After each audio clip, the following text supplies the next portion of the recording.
No man named UFO Shane. He has 58 laptops. I'm not joking. He has 62 laptops. He knows more than you about everything. He's got more to do. He's UFO Shane. He's got the plan. His IQ alcohol percentage insane. He has 83 laptops. I'm not joking, he has 96 laptops. So many laptops. First place, like around 2006. So it was one of his videos that he made of just Mexican, UFO sightings. And his speeches, I just found him really interesting and compelling, and he kind of got me hooked.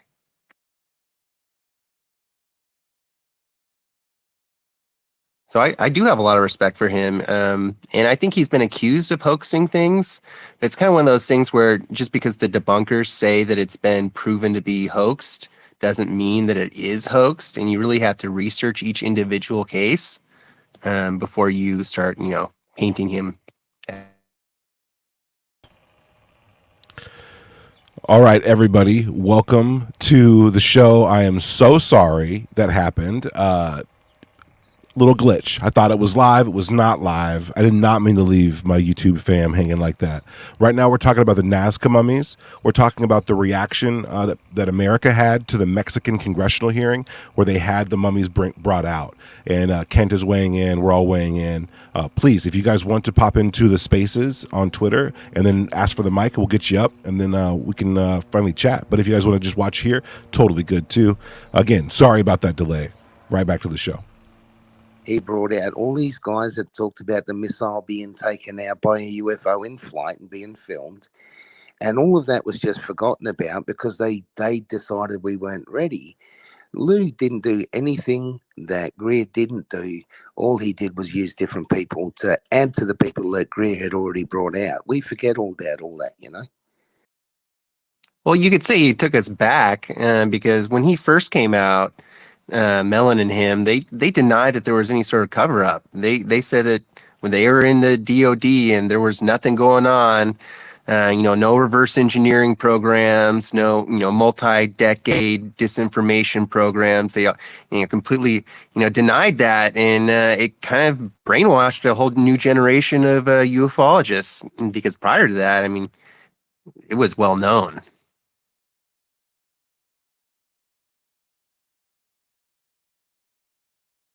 I also find it interesting that when Grush came out and he said all these new revelations, the crash retrieval, things that previously Elizondo and Mellon would deny, how rapidly all those people that were, Mellon and Elizondo fans instantly adopted the new, approved ideology with yeah.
The stream has lost audio.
Yeah, I just wanted to say LOL at the disclosure tonight because that was my original kind of like, oh, I'd watch that live stream and stuff like that. What's brought me into the Twitter spaces and stuff like that is I've been jonesing for some more Red Panda Koala videos. I love those.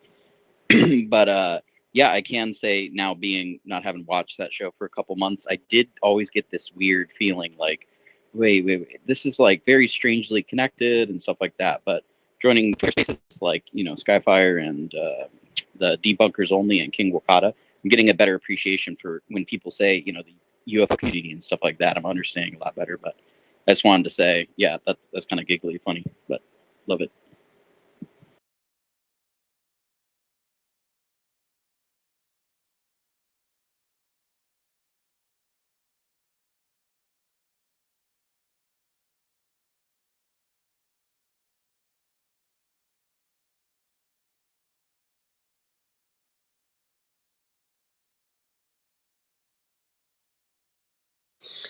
I see me too.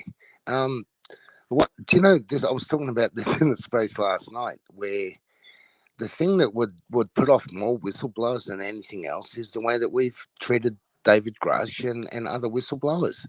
I mean, there's no sanctity anymore. There's no. Well, not we as in us. Well, what did we do? We questioned his integrity. We questioned his motives. We questioned his valor. We questioned his mentality. We questioned his family status. I mean, what didn't we question? Who did that though? Uh,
Well, yeah, I can add some context to that because I was watching that show, Disclosure Tonight, at that time, right around that time.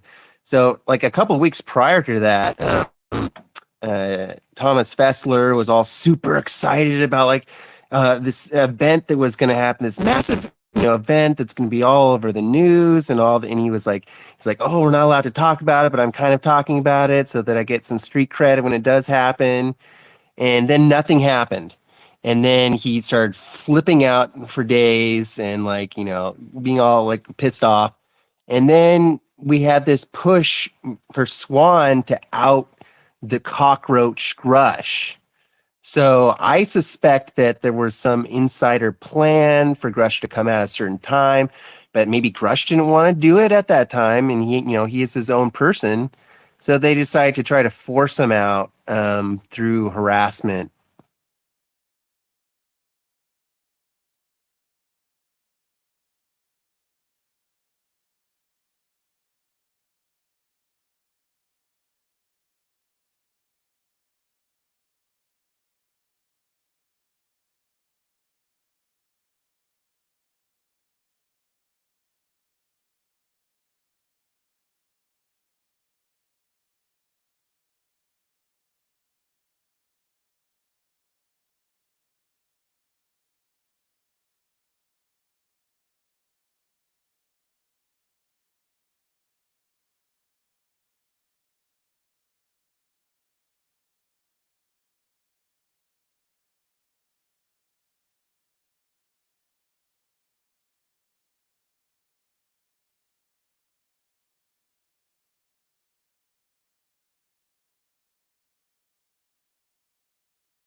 That's very interesting that you bring up the long history of it. I personally didn't know that it was Swan who like outed Grush prior to him being public, because a year later or something like that almost. I was there for when Swan crashed out and was like, "I'm gonna start a fight with the co-host Mike Disclosure, I believe," and he was like, "I'm not scared of you. I'm ready to start a fight." And it was just the weirdest event, like in the live stream, but like hearing all those histories connected, that was fascinating to me. So that's what I wanted to add.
Yeah, Sam, I'm just trying to be honest about this. I, if you go into a Lou review space or a Shane space, they don't speak respectfully about David Grush or half the other people in the community. And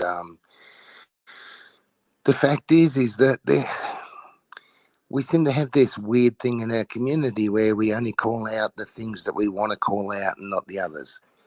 You know, there's been a lot of people disrespecting a lot of people in the community that don't get called out. I hate Skyfire I think News. that I hate it's only someone who's been disparaging Dave Grush. It's not fair, mate. That's not the case. It happens often, and it's still happening.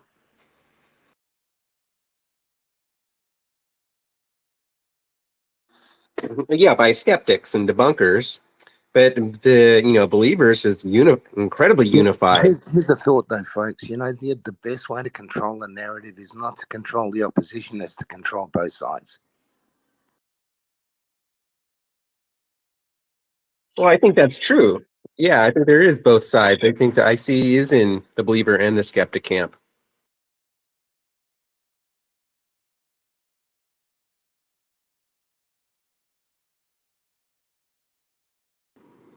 Oh, I think you're Tupacograph. That's how you pronounce your name there. Your contest thing that you entered, that you won the 5K for. I thought that was just about one of the best ideas that parallels my thinking that I've ever heard. And I've studied this probably a lot longer than many people in the room here. And so I was really intrigued by oh, that seems to be in contrast with maybe your Skyfire News or sort of the nuts and bolts approach, because you seem to have a very Jungian uh, viewpoint interpretation with what you won with your ideas that you compiled or referenced. And what intrigues me about that also is I was just wanting to know more about what you thought about that. Now I know that that came out of your part of your uh, larger movie or something that you made 2 years ago, something Sun 2 or so. I'm sorry, I don't remember the title, but I think you said some of the fundamentals came out of that. But I think sort of from your contest win, which again I think is excellent. Uh, I seem to get the idea that you see, as far as the Jungian interpretation from your viewpoint, and I'm not trying to put words in your mouth, so I'm just trying to tell you the way I listened to it and heard it. And I've only listened to it one time. I want to listen to it more than that, like 2 or 3 more times. Seriously, I think everybody should listen to that seriously. But uh, but you seem to, from his point of view, from what I was gathering in your contest version, is that you see Young looking at this as more of an external phenomena, maybe coming from the person. The person is perceiving it, but it's something like still external to them on the outside. And I'm just wondering if I picked up on that right, or do you see it more as a blended thing, that maybe they're seeing phenomena in the sky, which could just be anything? Because we know, I personally know, you can see a flying saucer, a classic flying saucer in the sky. I've seen this myself, and being a pilot and somebody that has looked all my life up in the sky from a very young age, I've seen like a flying saucer classic hover there, follow it for about 2 or 3 minutes. It's getting, and it wasn't very far away to begin with. And then all of a sudden, out of the distortion of the atmosphere, turn into a 727 American Airlines flight. And that was like one of the biggest lessons I ever learned, because I had no idea, even being a pilot and knowing the skies and everything that well, that something like that happened. Now, a true believer might even say that, oh, well, that was controlled by ET and they're just camouflaging it. Now, as this, I laugh in the back of my mind that some people would even go to that extreme. But I guess, if you understand what I'm trying to say, a lot of people will attach a meaning to the objects in the sky what they want to believe, and then that gives them a certain interpretation, but it's still the source of that is their own internal beliefs or what they've been led to believe within our cultural society. Because just as you say, just in the last moments, our religions have been don't have the importance that they once did, or the strong traditional beliefs in them that they wore. People still will practice their religion, but not in the same belief sense that they would have 100 or 200 years ago.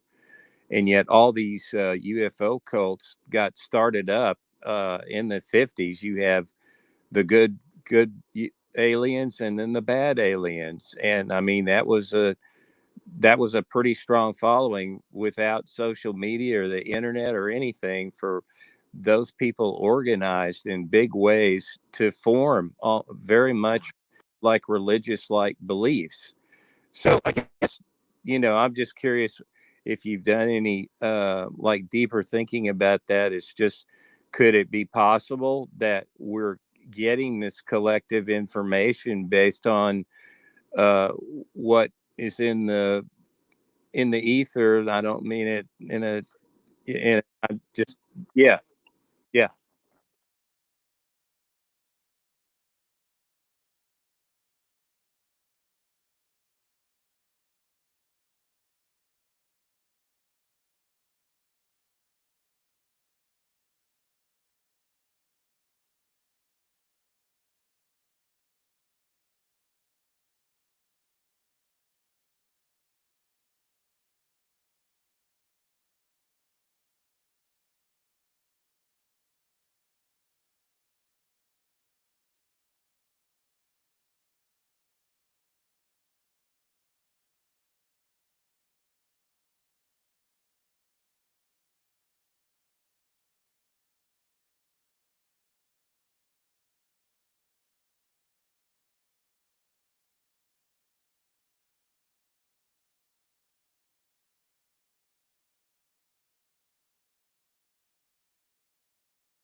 or who is manipulating Brian Johnson?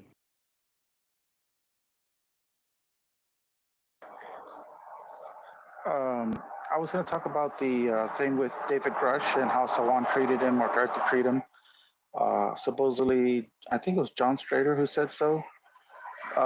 There's another whistleblower who's on the level of David Grush, who Ross Coldhart supposedly already interviewed. You know, that video that they did of David Grush, just in case someone knocks him twice in the head. They have a record of what the guy said. So I want to see in the audience, like, has anybody seen anyone leaking information about who this person is and what are they trying to leak? Are they trying to use it in a malicious sense, or is it like a benign sense? Like, just get the first scoop of the story. Because Sawan doesn't sound like he was doing the community any favors. It sounds to me like he was trying to destroy David Grush before he got the talk and then switched. I think they needed him to come out was the word used. Maybe I could just pull it up real quick, but I'm totally with you. But I think they needed him to come out. They goaded him out. What Leslie King literally said it was because of people on UFO Twitter, not like DOD people. And then after he was out, they needed everyone to be unified and for him to not be sus of them. So then they did their whole little campaign thing, and like they're the group that looks up criminal records. So the ones who would know if Grush had some kind of like arrest. You know what I mean?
The groups.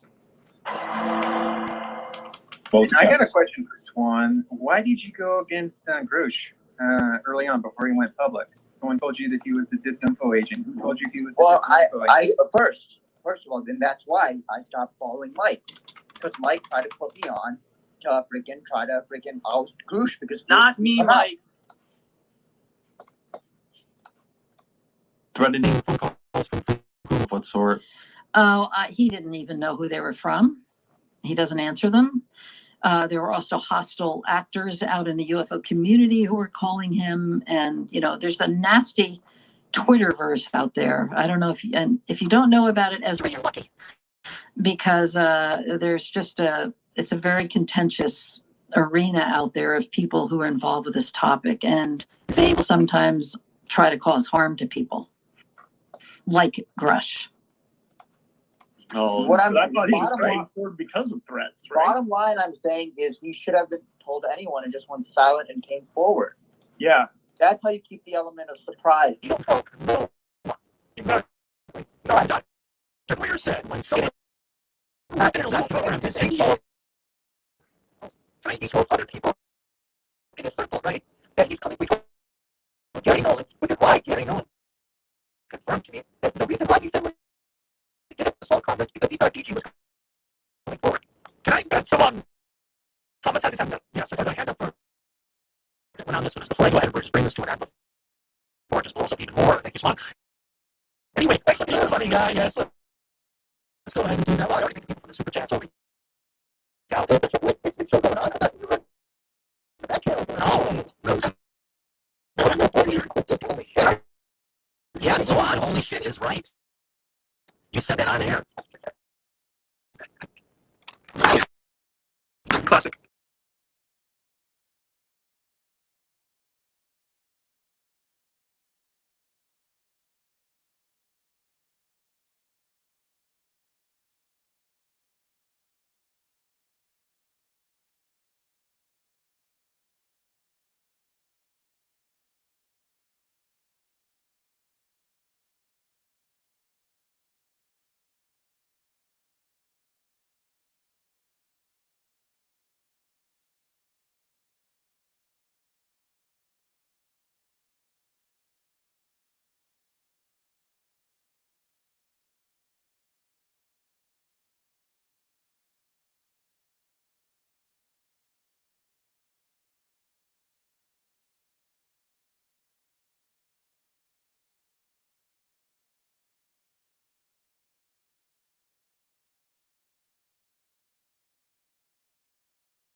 Can't forget this classic.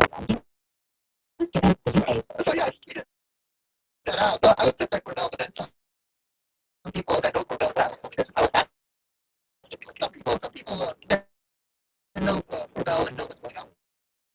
This disclosure process talked to me about it and told me to chill the fuck out and understand why Cordell is doing what he is doing. So I'm not going to give him a hard time about it anymore. Yeah.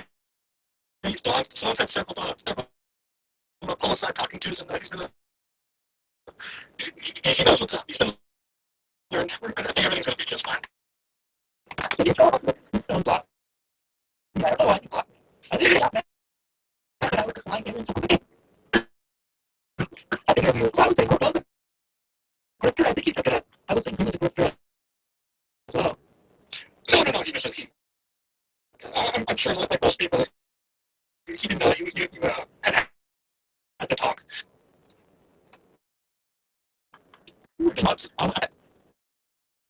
It's a war that's going on, and there's a lot of attack dogs. I used to be one of them, surrounding Lou Elizondo, and then there's the attack dogs on the other side of the fence, which are in the bunkers, and it's just this common tit for tat that's going on. And one of the things we've seen before, like we've talked about this many times, when there's not a lot of things going on, what happens in ufology? The working theory is that the community can self-apply. The same guy told someone to go after Crash. Just into a cockpit, and all they can do is attack each other. Yeah, so it's like, and you can see it play out the entire time. Yeah. So that is more of who's you're attacking the person. It's a war. Exactly. Okay.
Well, real quick, they're flipping it. They've done this so many times. And they literally, like, it touches back on what happened with the whole Grush thing, right? So one went after Grush, and then they're trying to flip it where it's like, the people who went after Grush are actually Greenwald and Klippenstein and you because you're in that space with him. That one list that's going around, like, if you read it, and it might be worth reading here, maybe if you can invite the guy here, where it's like, these are the radical debunkers who harass and troll and dox people and they're not safe for our community. It's like, huh, interesting. And, like, these people I know, let me find the list. You all know what I'm talking about.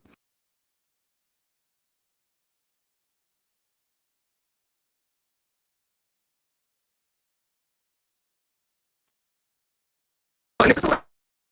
The person who made the list is Toxic King for all the time and is currently in chemo for space.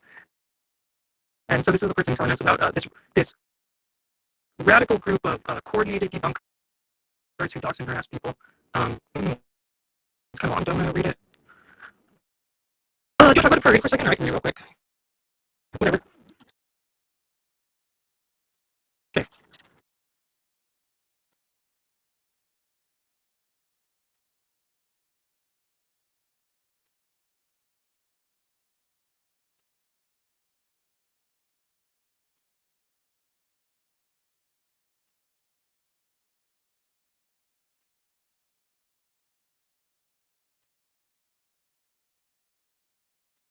Also, Sawan's in that space right now. I never see Sawan on anymore. It's hilarious that this guy he's making his list about is in his space with Sawan in the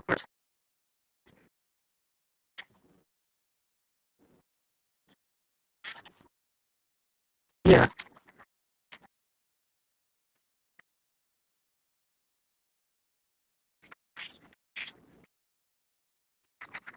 I'm telling you, that list coming after that Map 4 trip is not random, in my opinion. That was a little consolidation planning thing. Right after the trip, mummies are back in.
Usually some element of like ritual, right?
Here, let me read this real quick. This list, because I just found it so funny. And of course, it's sent in all the typical people were sharing it. I'm sure. Go ahead and just had it. Okay, here we go. Now, reminder.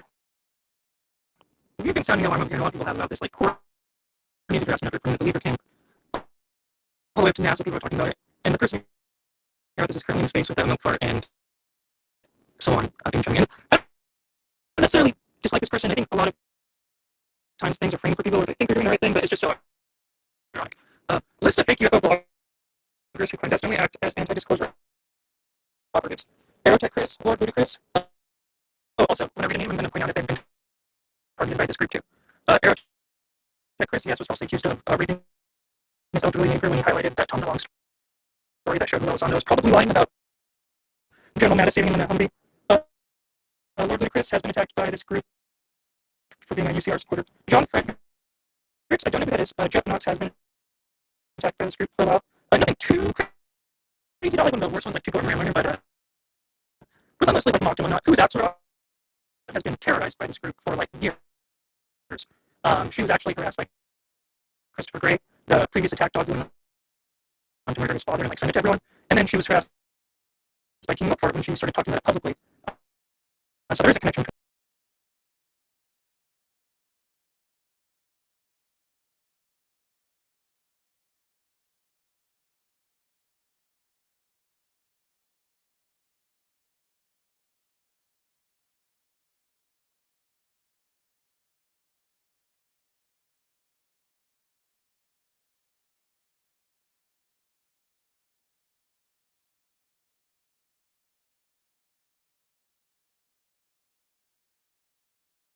I'll continue reading it, but they've all been targeted and harassed, and some of them doxxed. I think Aerotech Chris has probably got it the worst, or Who is Axelrod has gotten it pretty bad from this group too.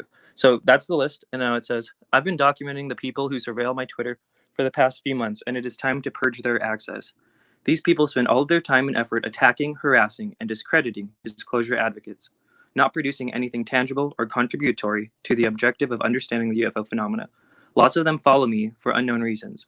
They are curiously hyper-focused on disclosure isn't real. UFOs may not be real, while never actually talking about UFOs, encounters, crafts, origin, experiencers, or any scholarly aspect of the phenomena whatsoever. Their primary objective is to appear to be pro-UFO advocates who don't trust the Nolan Grush block. Interesting choice of words. They pretend to be the skeptical UFO proponents. They are not. They are anti-disclosure operatives. Some are probably sock puppets. Some may be useful idiots. Some may be aligned. In point of fact, they amplify and retweet frothing debunkers and skeptics like Brewer, Greenstreet, and West. Um, all those names have been also targeted by this group. Whether specific people are not real, sock puppets, paid, or just useful idiots, is not a conclusion I am now or will probably ever be equipped to make. Some of them borderline break the law in cyberbullying, harassment, doxing, and more. Mind you, this person is currently in a space with Milkfart and so on. And I have reported individuals to the FBI for illegal activities. Aerotech Chris, in particular, has probably broken the law, stalking and bullying David Grush, and he's literally in the space with Sylvan, who Leslie Keane was referencing in that New York Times podcast. And I reported his...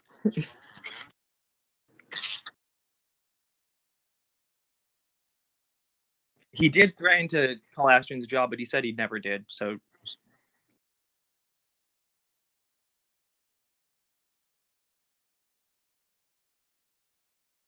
I mean, definitely nothing like what the people he's currently in a space with are do to people. I think they probably like people make fun of that he looks goofy, which I mean, I don't ever do that. It's not really my style, but nothing like nothing crazy that I've seen.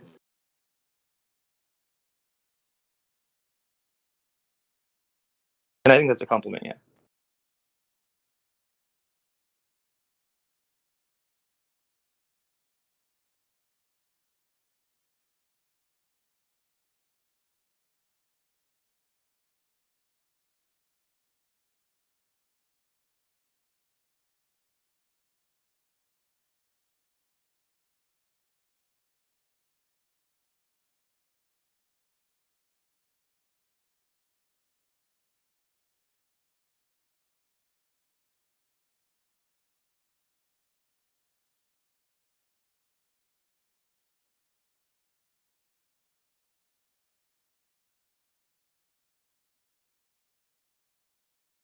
I really want to know how he came up with this list. I want to see the data and evidence because I feel like we provided plenty of data and evidence for, a coordinated effort on one end. And it just, I mean, y'all call me crazy. I've been reading it. We've been studying this really hardcore. They've done this in the past multiple times where they try and get in front of narratives, they flip it. And it's just what this feels like, especially with yeah, now this guy's in a space with Milford and so on. And it's all weird. Yeah.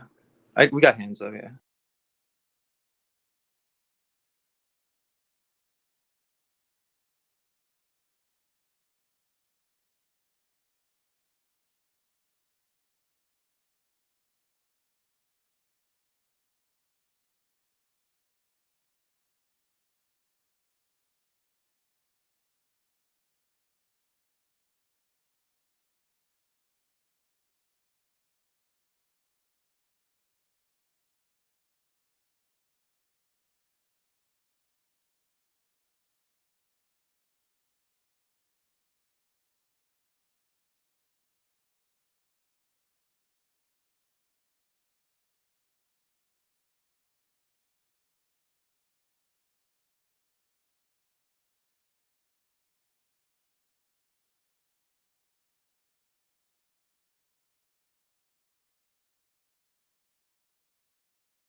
Yeah, can I add something real quick? The reason, and we were calling this out and we were taking flack for this, is we were like, something is fishy here. This sounds like bullshit low key. Because one, why are you only telling Matt Ford and like no one else? And why are you not giving really any information that could help maybe if this is a real thing? Two, why aren't anybody else in your camp also putting out these messages? But three, there's precedent for all this shit. I don't just pull shit out of my ass for why I think certain things. The show we listened to earlier, Gary the Brave, like this exact tactic was used on them. This idea of like, and I'm glad Manny hopped up here, right? Because he was accused of attacking Lou's family, just like we saw them accuse Greenstreet of attacking Gallaudet's family, right? And Lou literally told every member of Congress to watch Matt Ford's reporting on that. So there's historical precedent for using this fear of attack on family to like get people to not question things, right? Because then you just look like an asshole. To keep like secrecy and whatnot. And yeah. Continue to. I just wanted to say we were calling it out ahead of time, and then Sheehan basically validates us, like his own lawyer.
Also noticed since Matt Ford's trip, well, I'm just going to call it the war room planning trip.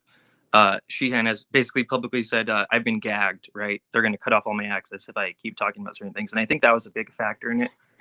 And also, I'm trying to find the Matt Ford thing because it honestly is kind of hilarious. But Matt Ford, if you're listening, bro, you honestly should be, I feel like, just listening to us. Like, I'm not really your enemy here. I honestly kind of feel a little bad for you, right? Because we've just seen this dance, right? It's like we're watching the sacrificial lamb just kind of go through the motions. And it's like, they're excited, but it's like, bro, you're the first one on the chopping block the second something goes wrong, right? And your whole infrastructure network is kind of hollow artificial around this group where if you do something wrong, boom, you're out.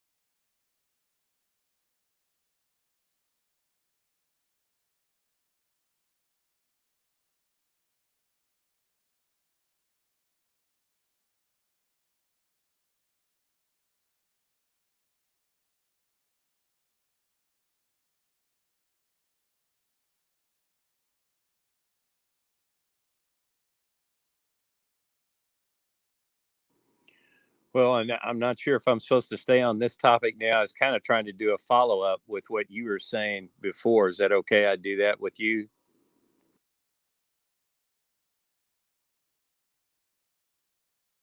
Yeah. Yeah, that's fine. Uh, yeah. I'll say this much. Our community is full of diversity and difference, and there's so many variations. But here's some commonalities for you. All these players have some one thing in common. Sam brought it up a little bit before about military tactics. The best military tactic is divide and conquer. Our community is commonly referred to as toxic, horrible, You never want to go into UFO Twitter because they're all just assholes attacking each other and eating each other alive and threats and la la la la la. And yet some of the most open-minded, brilliant people in the field are in here talking. So, you know, it just seems a little bit strange to me that one of the commonalities in our most diverse and unusual community is that everyone should hate UFO Twitter and anyone who's a celebrity in it, I suppose. Probably because we are not restrained by the same constraints as all the celebrities saying that we're all assholes. Yeah, it's interesting. Wagboss said something, and I appreciate I was doing some work, so I had to like listen. But he was like, "Oh, like I wanted to get some more panda stuff, so I came here." So I think that's another reason why me and Tupa are just so adamant about this, because it's really fucked up. Because we've seen some really fucked up things happen to just normal people. But I think things are really turning around, and I really think seems like some shit's happening upstairs where, like for example, I think this war room meeting with Lou and this like list and this like all of a sudden siding with Jaime, I don't think they're coming from positions of like power or strength. You know what I mean? They're coming from like a having to reorg to, you know what I mean, consolidate kind of thing. That's just my take on it, though. Never underestimate the last name Mellon. Never, ever underestimate having a last name called Mellon. And we've seen how dirty they go to other people, and Lord knows, imagine Lou's back actually to the wall, like the crazy shit he'd be willing to do, because he's already like crazy as is. God damn.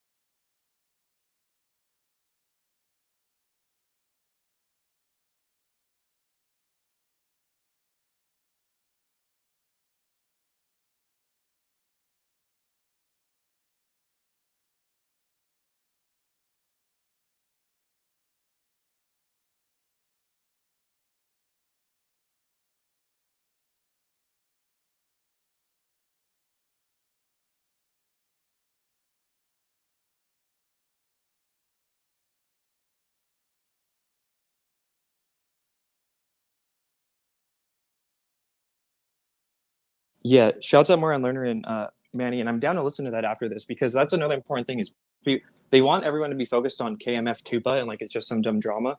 But that what Manny made was like 2 years before any of that started, right? So we definitely should, I think, listen to that. Yeah.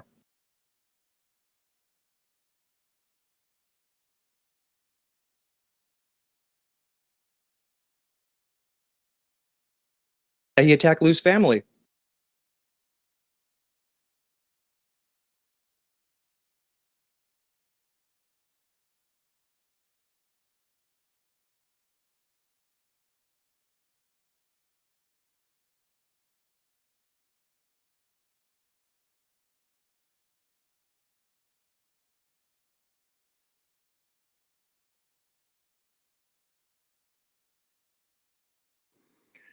Yeah. So I was hearing you say that those uh, entities or whatever that are on the outside that people are seeing, but they don't take on any meaning until someone would attach to them or give them their focus or attention or something to that extent. But you still see those whatever this you still see it as some sort of an entity or other dimension that has sort of its own independence or its own intelligence too.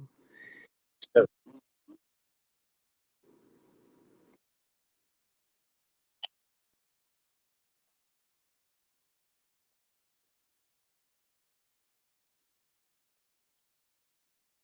yeah, and so as far as uh, so just to sort of follow up on that idea, see, now that's something that Jung, I would be real curious what he wrote on that, if he did at all, because I'm familiar with his book that he wrote on UFOs. And one of the things in his introduction that right at the preface, he emphasizes that thing with the problem with the newspapers, uh, putting, taking words out of his mouth and putting it into some other meaning, like he was a big believer in these things. And then they wouldn't even reprint the correction that all the story had been picked up by everybody. And so his real original intent was never even given across, because people want to believe, what their ideas are. And so I see him more focusing towards an inward understanding that we are putting the meaning ourselves on these things. And we can see high-tech military craft. Those were certainly existing in those days, with the U-2 and other experimental craft. There were all kinds of exotic experimental craft flying around in those days. Even people don't believe it. I mean, there's even a 1929 aircraft that looks just like a saucer UFO that was able to fly in a museum. And the B-1 bomber is predated by a flying wing that very much could match up with what the original sighting of the coin, coining the turn of the flying saucer. That could have easily have been the flying wing, because when he drew it, it's sort of like a bat wing or like that B-1. But it's actual fact that they experimented with those craft, and those craft were not able to be controlled because they didn't have the advanced electronics to keep them stable. So they actually skipped along. They actually went up and down in the flight because they didn't have sufficient control. But but the point is, that's a forerunner of what eventually became about once the electronics came. But I guess, see, that going back to the young thing with you, is just that's where I see a slight difference, where I'm wondering if you saw any Jungian commentary. Now, I know we both know he had like paranormal experiences. He was surrounded by a family that had these sorts of things. This was natural or commonplace, at least within his circle of people that he associated with his family, even, and everything, because his cousin was, yeah, We should do yeah. something on Young, because that sounds like its whole thing. Yeah. Well, just that, and then I'll make one little comment on all this adversity within the community. But just as far as I just see it more as something that we ourselves, because we're seeing it, we're brought up in a certain cultural context. It's our own mind that can project this. We have and this is, if you just go back with archaeology, with the idea of animus. Yeah, yeah.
Well, sure.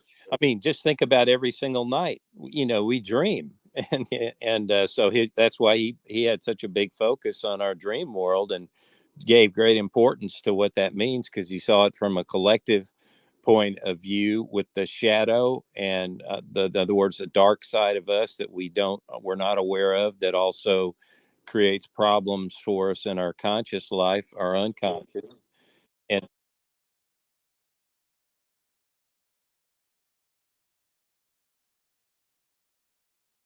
yeah, No, I definitely would like to do that, but I'll just comment just one real quick. I'd love to do that with you. So definitely, I think I followed you, so you could. I would see if you announce it or something. But uh, yeah, I would just say that this infighting and stuff has been going on forever. I mean, I saw it personally myself back when the Roswell slides was coming out in around the 2015 range. And that's a big mummy thing that even Jaime Maussan and a whole bunch of luminaries were involved in the UFO field. I mean, the big, blue chip names. And this is before Lou Elizondo and Grush and the latest round of people. But people were being swatted, not just doxxed, but swatted and all kinds of stuff. And I personally had knowledge of that. And then, and if you have an alternative viewpoint, like you and I seem to be very closely aligned with some ideas. I know somebody else that's been in this field, a woman who's been in the paranormal and believed in all of these things since like the late 80s, and she's a Jungian expert. And you probably know her channel and everything if you have the Jungian interest. Jungian Laura London. And if you don't know of her, do you know of her, Tupacabra? Yeah. Oh, I oh, know of her and her channel. yeah, yeah. You need to definitely check out Jungian Laura. And just to say on that, here's somebody that believed in all of these things in the traditional ways since the 80s, in the UFOs and a lot of the paranormal stuff. She personally knows all the luminaries that have been around since then, like Whitley. Yeah, yeah. Okay.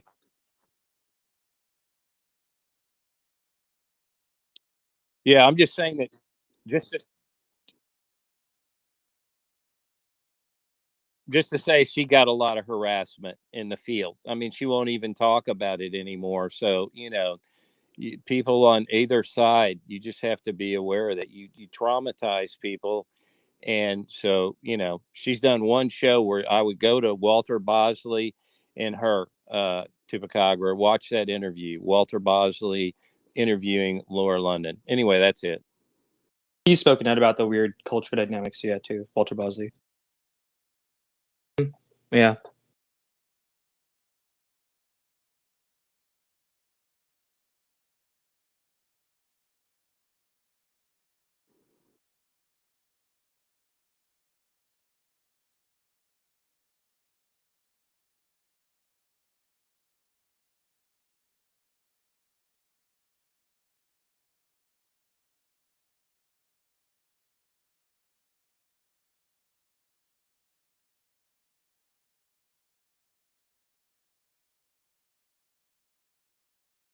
Yeah, I sort of posted my thoughts down below. I think the most important words Lou ever said was, to put it into context, after 8 or whatever years of running ATIP, Lou turned around and said, well, I'm not a UFO guy, nor will I ever be. So, if you put that into context, he said that after having been the head of running the program, analyzing it for 8 years at least. So it's got to give you pause for thought. Ever since he said that, I've sort of had to put a new filter on everything I've listened to from him. And let's run it real quick for the room, too. The Department of Defense, ironically enough, to finish the very mission they gave me in the first place. I didn't ask for it. I'm not a UFO guy. I'm not a ufologist. I never have been. I never will be. I'm a counterterrorism and counterespionage guy. I do counterintelligence, counterinsurgencies. That's what I do. And it just so happens that in 2008, I was asked to apply those same skill sets into the UFO community. There you go, Ken.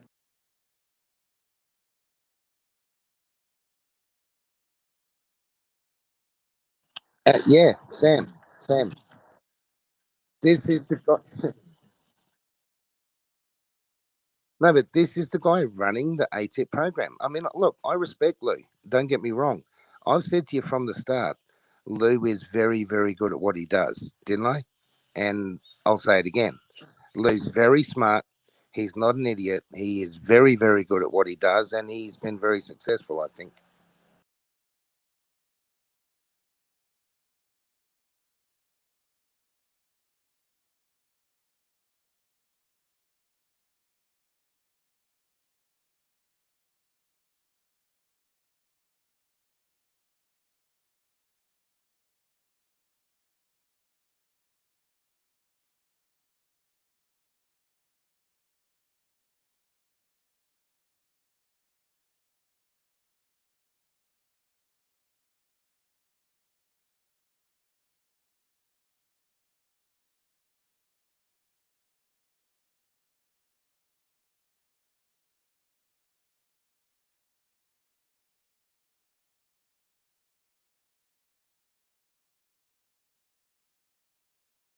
Yeah, let's get to Wagboss and then we'll play the clip and see what's good with Manny. Howdy. So I just, I didn't really get into this topic deeply until Grush. A homie texted me, holy shit. He sent me the, News Nation interview, and there's going to be a, congressional hearing, all that kind of stuff. So, I personally, because such a short time span exposed to it deeply and being like, holy shit, this is something I need to look into, I'm pretty satisfied with the pace of disclosure. Whereas I had the question I want to float out that, was part of my naivete, perhaps, because I've, heard extra stuff about Lou Elizondo and all that I haven't known about before today or, a couple days ago, was perhaps an explanation for all this is, you have the guy exposed to this in 2012. He finally gets a New York Times article that people take seriously in 2017. And then you're all the way up in, 2023. Do you think at this point, somebody who's like, I'm a counterintelligence guy, I've run this operation, I'm the one who stole the fucking videos. Like, come on, guys, like, let's get disclosure going. Do you think at this point it's kind of a, because being exposed to this topic, the conclusions that you would state to the public sounds like schizophrenia. So you think at this point you're just kind of tired, it's by any means necessary, let's get disclosure. I walked out with the videos, Chris Mellon helped me, all that kind of stuff, and they're just like, nope, Grush got briefed on all the ways, that you could have been, so let's just force him out now or something like that. I'm just wondering if, people could see an honest actor, perhaps, or if it's, do people see something more sinister? But that was my question and thought to float out there.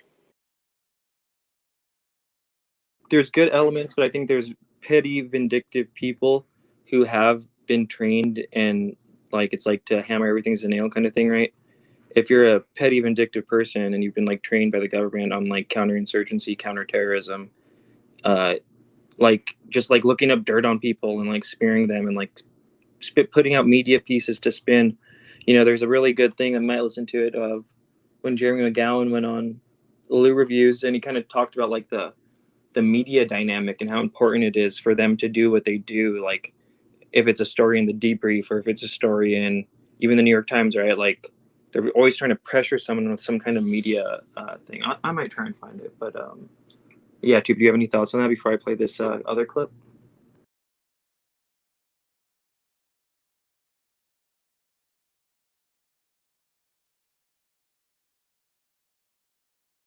Yeah, so yeah, this is the clip from Who's Lou, and I'll also put this up in the nest. Shouts out Manny503.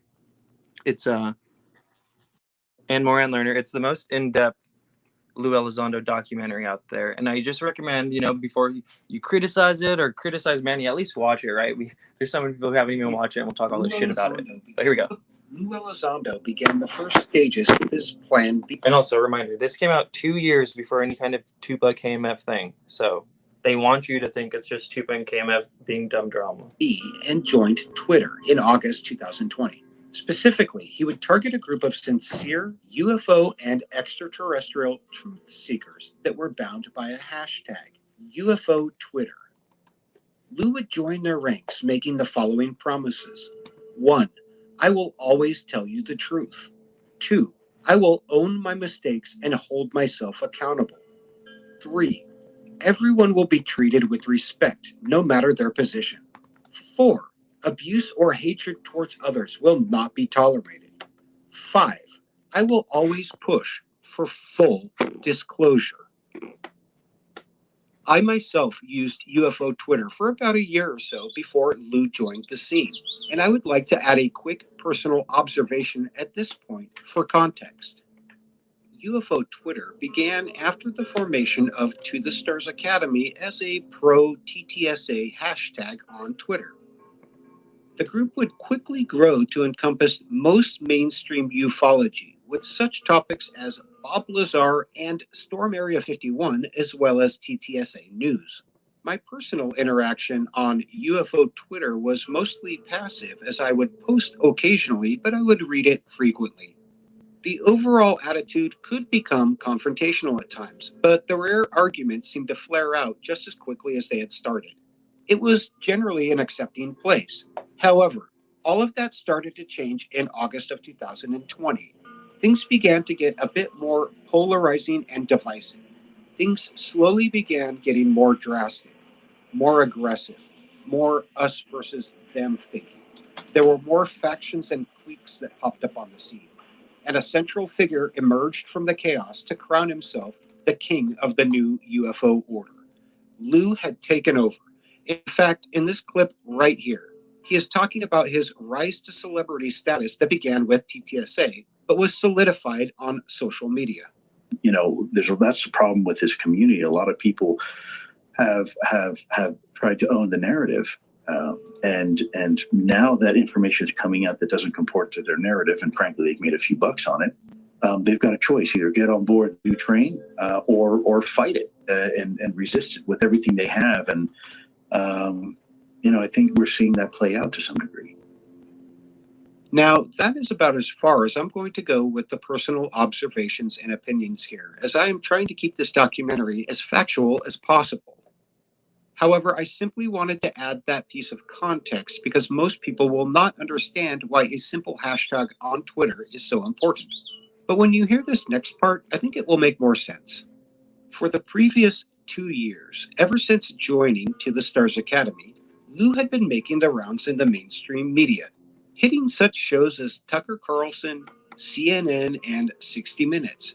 But those spots and opportunities seemed to slow down and die off as the relationship at TTSA reached its end.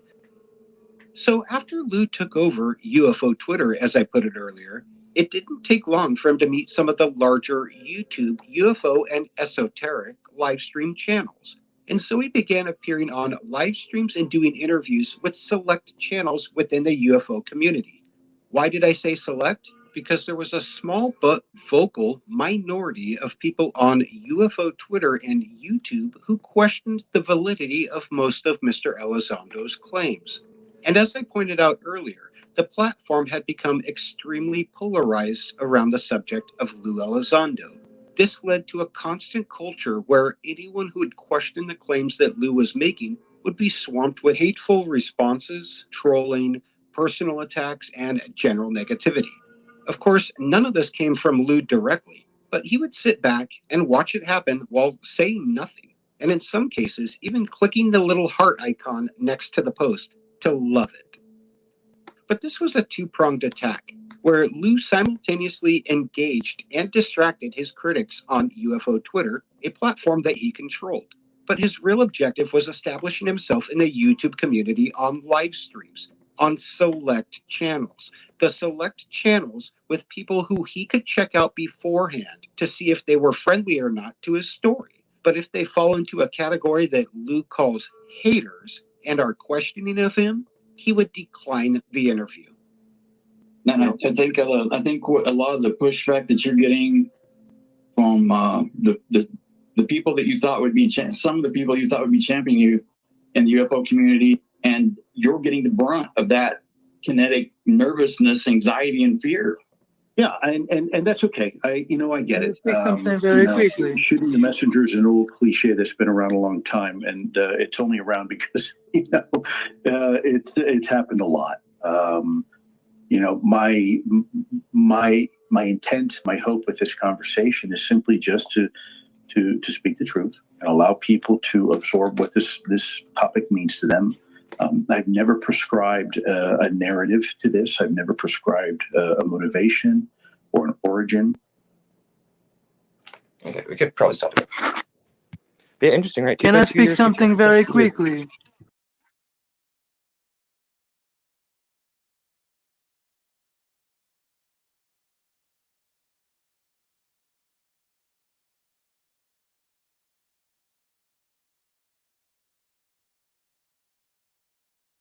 And to Manny's credit, this came out before any of the Felon 5 stuff or the question about faceless bureaucrat.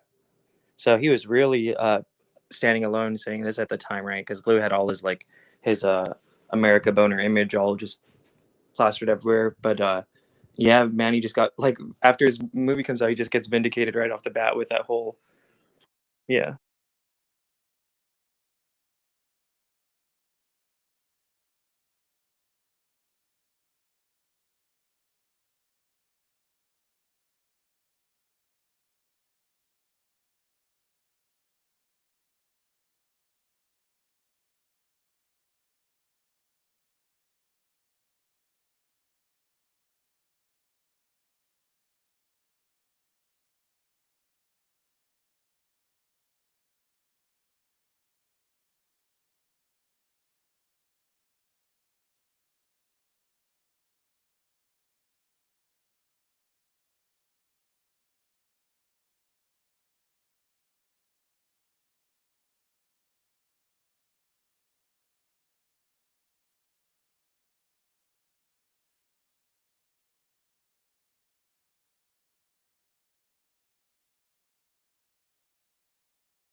So,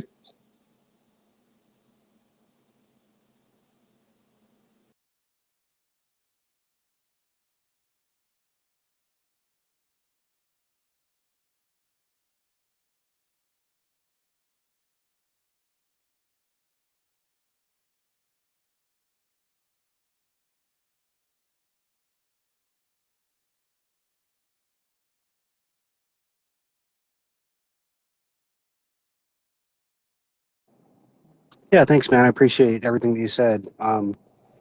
And thanks for having me up here. It's been a while since we chatted, so it's good to hang out. yeah, dude, Um, miss you. yeah, everything. I agree with what you're saying. The thing to keep in mind though is that UFO Twitter was around for about 2 years, I think, before Lou came on the scene. And there was people who had tried to get him to be interviewed for podcasts, people who had tried to get him to be interviewed for articles, people who had tried to get him to be interviewed in movies while he was at To the Stars Academy, and he wouldn't do it. He just would not do it. He wouldn't respond to them. Now, Lou says that all of that was because he blames it on Carrie DeLong, Tom's sister. He says, "Oh, they never told me that people were trying to get in touch with me." But for 2 whole years, while he was doing his Unacknowledged, I think was the TV show that he was doing for History Channel, he didn't give a shit about UFO Twitter. He didn't care. It wasn't until he decided that he was going to leave To the Stars along with Chris Mellon and start this kind of Plan B, as I called it in the film, where I said it was a Plan B, because Plan A was obviously To the Stars Academy.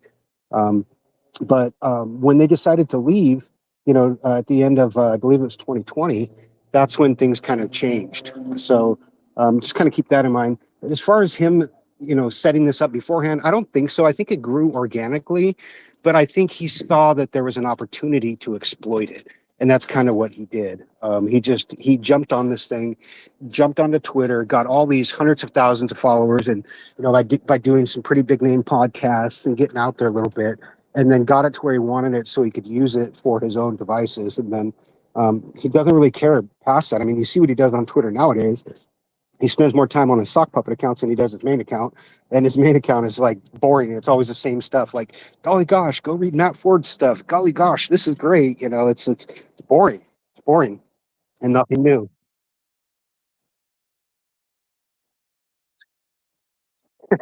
Yeah.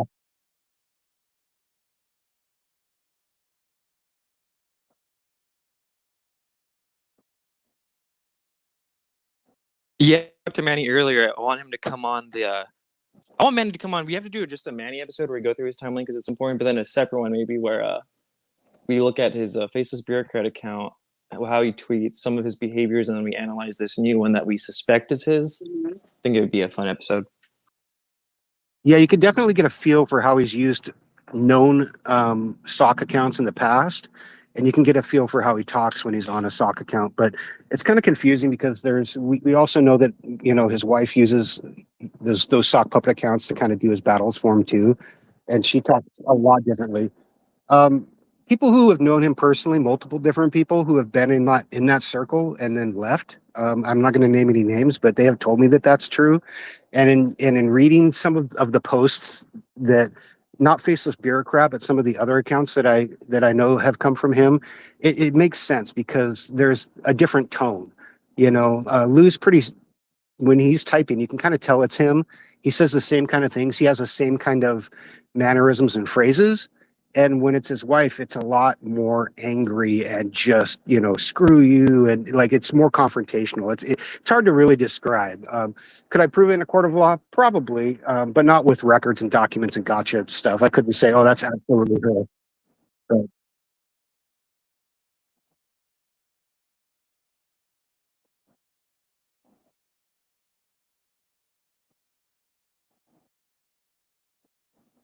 Call to exactly. America Boner Lou. Exactly. Lou's Homelander. Yeah, that's a good analogy. Actually, there's some buzzwords that are definitely you can tell it's him. If it's somebody calling another veteran brother, that's 100% him. That's him. That's just what he does. He's done it in podcasts. He's done it in interviews, and he's done it in tweets and stuff too. But one of the when I first acknowledged that or spotted that, there was an account that I thought was Lou, but then in hindsight, I was like, no, this really doesn't sound like him. But they would post the same thing over and over and over again and troll the same people over and over and over again. And I started to see these patterns that were popping up. Um, uh, it was mainly, honestly, it seemed like they had a hard on for John Greenwald, of all people, for the biggest part. Like anytime he would make a post, you'd see this account and it would post that letter from Harry Reid that said that Lou ran ATIP, that infamous letter that he's got on his website that says that he's stand up and that he ran ATIP and all that. And they would post that and be like, well, it was good enough for Harry Reid. It was good enough for a Senate Majority Leader. I suppose you've got some document that's better. It was the same kind of arguments over and over and over again. And the people that it would target, like I said, John Greenwald, and then after Who's Lou, myself.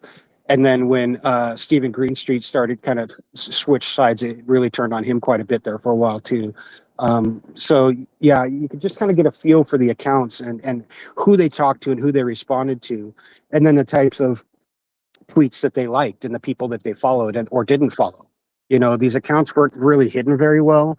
Most of them would only follow like Lou Elizondo and maybe like Christopher Mellon, and or some other people, a couple other people, but they would only have like 5 people that they're following. And you're like, God, that's a weird account. Like they don't even follow Elon Musk.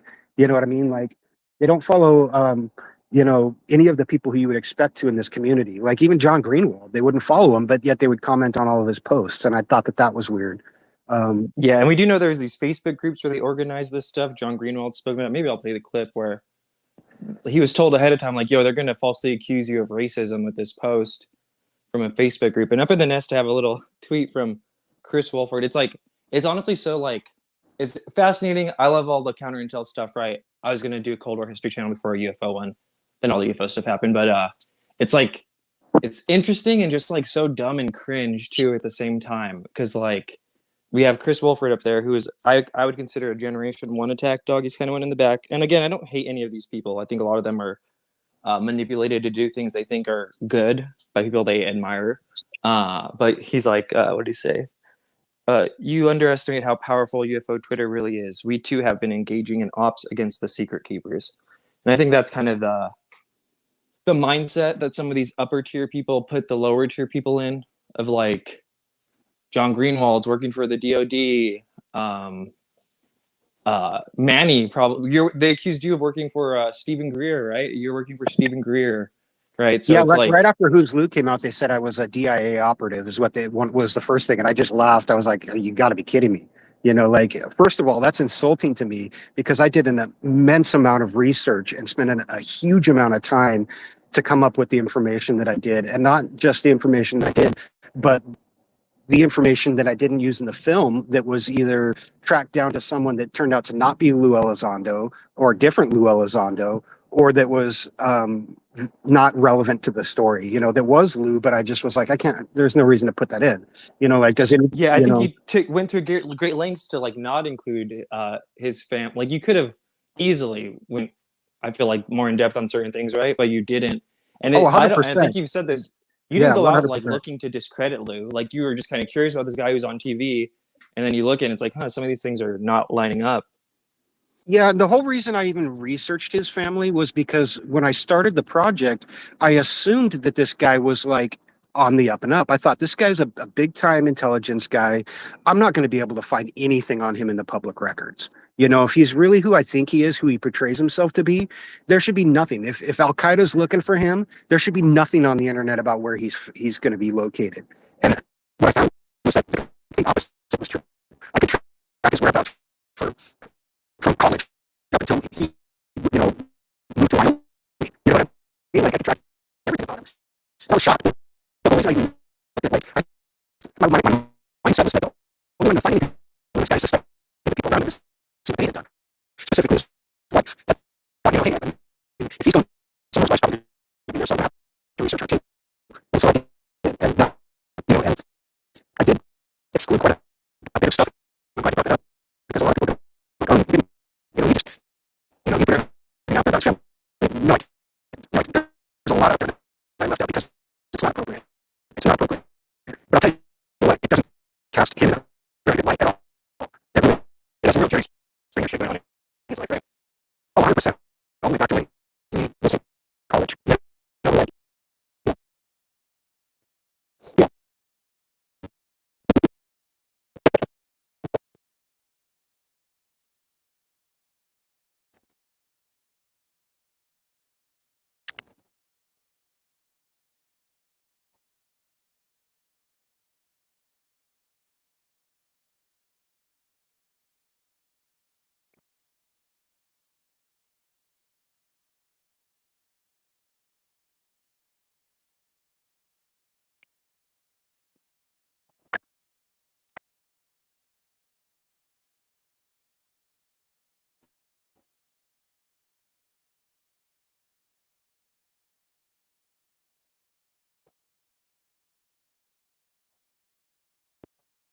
Yeah. Basically, like, I'm pulling it up right now, but it's unfortunate too. Because there is how people are alarmed and shots somewhere in the archive. This stuff, this like account was interacting with like a lot of the harassers at the time on your screen, and you know, God bless him because we learned a lot from him. But like, like his wife, you know, like gassing him up, saying winky faces and stuff like that to them. And then here's where he's asked about it. Let me see what so, okay, one second. I consider you. I can see it. Like I say, basically, that it's him, but he was using purple curtains. And it's like, why would you act this way about talking about purple curtains? And again, the reason they asked about it, and you hear about it speak on kind of, but you don't really know the extent could get lost. Because at the time, I was like, what does that mean? Fuck, if he has to talk.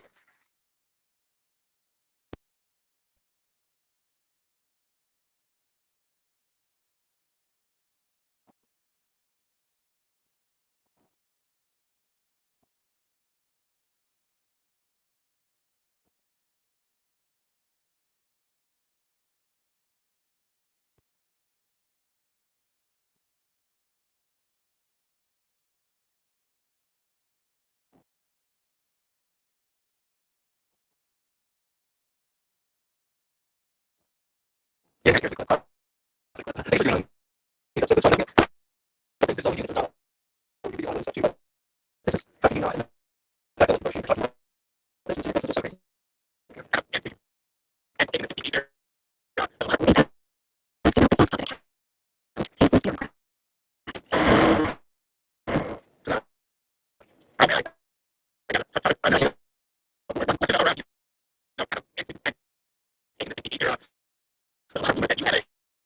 secret clear account. And look at it. Be posted for a different name. You can prove it. I have your post.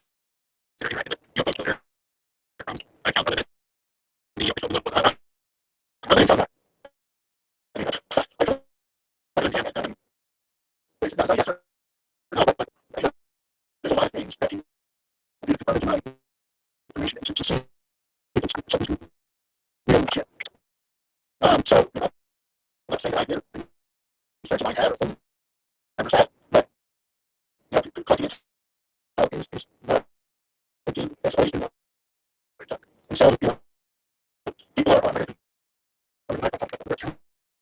So, when they first started, like, social media, I do social media, my Twitter account, my head on Instagram, that's, simply because people are willing to take time to write something, I think, and it's, I saw it, right? So they take time to say, no, they're getting better stuff. Yeah, last year's couple times, people called me out, right? Because I made a mistake, as everybody knows, my tennis is out. Or most of myself. And there's been, I think, this is where I said something that wasn't taken off. They were getting this communicated. And within 24 hours, would be brought to attention. Could be addressed. It's not fake. You get all the guys, great. That's great call. It's my intent. Apologies. Lost the translation of the say something that wasn't my intention. And, here we go. So, I think, that's one of the ways to be accountable is to the sense of needs. Not to have my job. There are people that are just trying to cause trouble. It's not, I don't look at those. But people have honest questions or comments, concerns. I look at that. The other phone question around. We get through that. I appreciate that. Yeah. That's why. Okay. Okay. Or unless you got a question, I'll like you. But we're going to get them after. Yeah, you make still for me. Yeah. This is what happens when you don't do shows the time on track. Right? Like, go. Right, so it's you can limit out a little bit. I'm not sure what's happening. All right, let's see. We have a quick thing. Let me go on this. Let me look at the answer to another here. But there's things that check mark on my name. That actually hinders me from doing a lot of things I don't know where it has something about couple curtains. If I do that, it gets really tough. So it's kind of for a lot of people to use and really more to research things. I'll ask you a question. Rather, so people say, why would you not cover? Let's face it, I doubt that you're going to split. That you use it because it's not going to affect because you're not quite comfortable providing that your personal information. I get and I respect that. But the same holds true for other people. The same thing is that concerns is you have it's precisely the same concerns and theories that other people have including yourself. That's a great, I feel like it's a soft yes. But yeah, I think it's a great answer. And yeah, when you answer, but yeah, I just like it's nice. So we're not crying, that's for sure. But they're going to and yeah, they're going to go Twitter. Happy that, there was an account that was almost open secret that was yours. I'm not sure if it actually was yours or not, but there's a lot of people on order to kind of camp and on what I would say in Valley. And it seems kind of so fire to the vision rather than uniting people. And you bring that on a little disappointing that I really love yours, but I do understand that. And let me let you. Because it's your crowd one. I see that on there right now. Yeah. I don't do that. That's going to be in November. So, took it over. So that's how that goes right now. Definitely give it to you. But so let me ask you about question one. If I may rather. If I call your mother. How would you ask that? That's what I was saying. I'm asking that. If I were calling your mother plus two. Or your partner or your kid. How would you feel about that? I would not like that. I don't know. No, I'm not. I'm asking you. let's say my research was really everything. And people were calling their family people, disparaging things like that. Not only that it wasn't true, and knowing that you couldn't come out and defend yourself publicly, because you would never stop. And when you think the seatbelt war, was the most the more you have control, more control stuff. So, as hypothetical, how do you deal with that? A, to set the record straight with facts and data. Okay. At the same time, I'm trying to continue to that type of behavior. We have to people do things Yeah, all the time on Twitter and stuff. And personally, I think the best strategy is just to ignore it. You know, usually if like I called you a traitor, claim. Well, but understood. But if I were to accuse you of a crime and you don't address it, I call you. I say, you know what? I caught you yesterday breaking and entering into a neighbor's house, stealing everything that they have, and killing their dog and leaving. And by the way, I've got proof and evidence to show it. It would depend on who's saying that, right? If it's someone of your stature, I probably would feel like I had to respond. But if it's just some person, anonymous person on the internet, I would not respond. See, I disagree. I think an anonymous someone on the internet has just as much voice as I do with a blue check or anybody else. This is where you and I disagree. I think every person in your audience right now that's listening has just as much of an opinion and entitled to their opinion as you do, and as I do, and as everybody else. That's where I disagree. Just because you and I have a microphone in front of us doesn't make either one of us higher stature or more important. It makes us more of a target, for sure, and more susceptible to the hatred. But it doesn't make the sting or the pain any less.